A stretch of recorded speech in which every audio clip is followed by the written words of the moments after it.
우리 정부가 도입하기로 한 아스트라제네카 백신 1,000만 명분 가운데 75만 명 분량이 이달 24일부터 순차적으로 공급됩니다.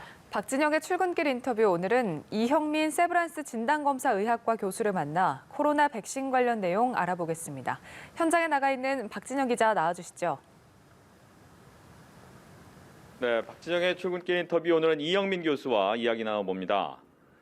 안녕하십니까? 네, 안녕하십니까. 세브란스 병원 이형민입니다. 네, 우리나라 이제 아스트라제네카 백신을 순차적으로 도입을 하게 됐는데 식약처가 빠르면 내일 허가 여부에 대해서 발표를 한다고 하는데 어떻게 좀 예상을 하십니까? 일단 아스트라제네카 백신에 대해서는 저희가 이제 두 가지를 고려해야 되는데요. 첫 번째는 안정성에 대한 부분입니다. 근데 안정성에 대한 부분은 임상 시험과 영국에서의 대규모 접종을 통해서 저희가 이제 확보가 됐다고 확인이 됐다고 생각을 하고요. 문제는 효능에 대한 부분인데 아스트라제네카 백신의 효능은 크게 접종 용량에 대한 부분, 접종 기간에 대한 부분, 그다음에 65세 이상의 고령층에 대한 효과 부분 세 가지로 나눠서 생각을 해볼 수가 있습니다. 그 중에서 접종 용량과 접종 기간은 이제 그간의 임상 데이터들을 통해서 저희가 어느 정도 결정할 수 있을 걸로 생각이 되는데요. 문제는 65세 이상의 고령층에 대한 효과는 아직까지도 충분한 자료가 없기 때문에 판단이 좀 어렵습니다. 그래서 아마 이런 부분들에 대한 것들을 고려한 그 사용 승인 계획이 내일 나올 걸로 생각이 됩니다. 네, 이제 이 코로나 백신 하면 여러 가지 종류의 백신이 나오고 각국에서 나오고 있는데 러시아 백신이 주목받지 못하다가 최근에 갑자기 또 주목을 많이 받고 있습니다. 이유는 어디 있습니까? 좀 생각지도 못했던 현상인데요. 저희가 이제 러시아 백신 스푸트닉 5 같은 경우에는 그동안 정확한 데이터가 공개되지 않았기 때문에 이에 대한 언급을 좀 하기 어려웠는데요. 근데 최근 들어 이제 란셋이라는 굉장히 좋은 의학 잡지에 이 러시아 백신에 대한 데이터가 공개가 됐습니다.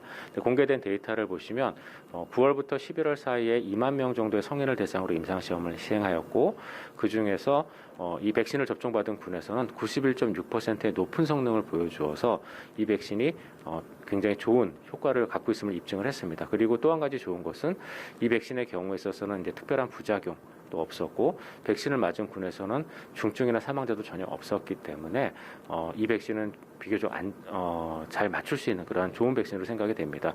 이 러시아 백신 같은 경우에는 아스트라제네카나 또는 그 다른 백신들과 마찬가지로 벡터 방식의 백신으로 생각이 되고요.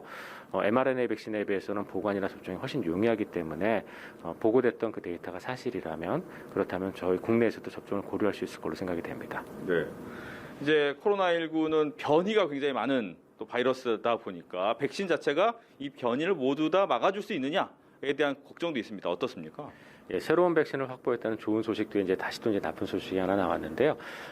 최근에 나온 여러 변이형들에 대한 이제 백신들의 효과가 점점 속속들이 이제 보고되고 있습니다. 그 중에서도 영국발 변이주의 경우에 있어서는 지금까지 나온 백신에 있어서 큰 문제는 없는 걸로 보고되고 있으나 남아프리카 공화국발 그 변이주의 경우에 있어서는 저희가 처음 얘기했던 아스트라제네카 백신이나 노바백스, 그다음에 얀센의 백신 모두 다 기존의 변이주에 비해서는 효과가 떨어진다라는 보고들이 나오고 있습니다. 그리고 이제 일부 mRNA 백신, 그러니까 mRNA 백신도 일부 떨어지는 효과를 보여주고 있는 걸로 지금 얘기가 되고 있는데요.